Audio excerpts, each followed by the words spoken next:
अच्छा डॉक्टर आयशा, मुझे बताएं बात कि ये जो हम सप्लीमेंट्स की बात करें या as a dietitian what you suggest कि जैसे निदा ने एक बात की कि हम ओवर भी कर जाते हैं, अंडर भी कर जाते हैं।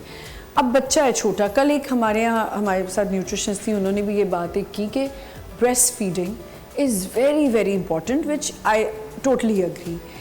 क्या डब्बे का दूध देना इज़ नॉट इक्विवेलेंट अगर हम माँ का दूध नहीं दे पा रहे तो? जो माँ का दूध है ना, उसका तो कोई नेमुल बदल नहीं है, बिल्कुल, क्योंकि जो उसमें एंटीबॉडीज़ मिलेंगी बच्चे को वो डब्बे के दूध के अंदर नहीं होती, ठीक है। तो इसकी तो कोई दो राय नहीं, मतलब दो राय ही नहीं है। आप कोई भी ब्रांड ले लें, कुछ भी कर लें, जो माँ का दूध है, जो उसके ज़रिए बच्चे को एंटीबॉडीज़ मिलनी है, वो डब्बे के दूध के ज़रिए बच्चे को नहीं मिल सकती।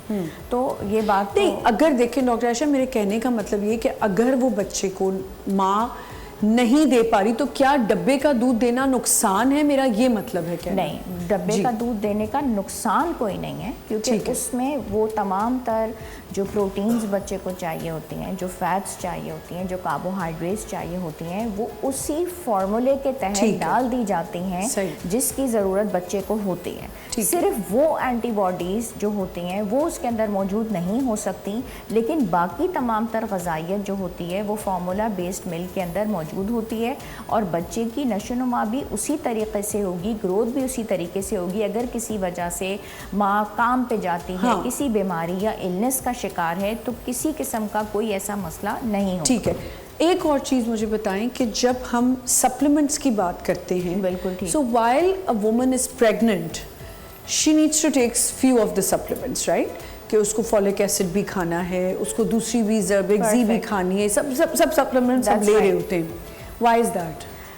It is that whenever you have to start and go for supplements, you cannot start supplements without the prescription of a doctor. Doctor ने आपको प्रिस्क्राइब कर दिया, डॉक्टर के पास विजिट किया, either you are pregnant या आप एक नॉर्मल ह्यूमन बीइंग हैं, वहाँ पे हो जाता है आपका डायग्नोसिस कि आप प्रेग्नेंट हैं, या आपको खून की कमी है, या आपका कोई थायराइड हार्मोन है, या विटामिन डी है, या हीमोग्लोबिन खून की कमी, जो ये चीज़ें, या कैल्शियम हमारे पास है मौजूद।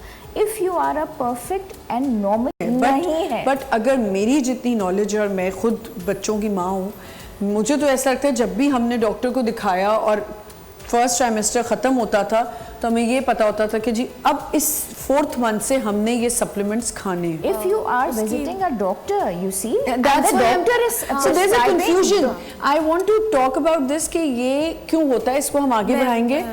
जी जी निदा बोले। एक्चुअली पाकिस्तान या एशियन पॉपुलेशन जो है ना, उसमें आयरन डेफिशिएंसी है, ठीक है, और जो बच्चे हैं उनमें न्यूरल ट्यूब डिफेक्ट्स आते हैं अगर फोलिक एसिड वगैरह ना हो, तो रिसर्च वगैरह को देखते हुए फिर डॉक्टर प्रिस्क्राइब करता है। ये ज़रूरी नहीं है कि अगर आप में आयरन डेफिशिएंसी है तो आप लेंगे, अगर नहीं है तो आप नहीं लेंगे। ठीक है, सही।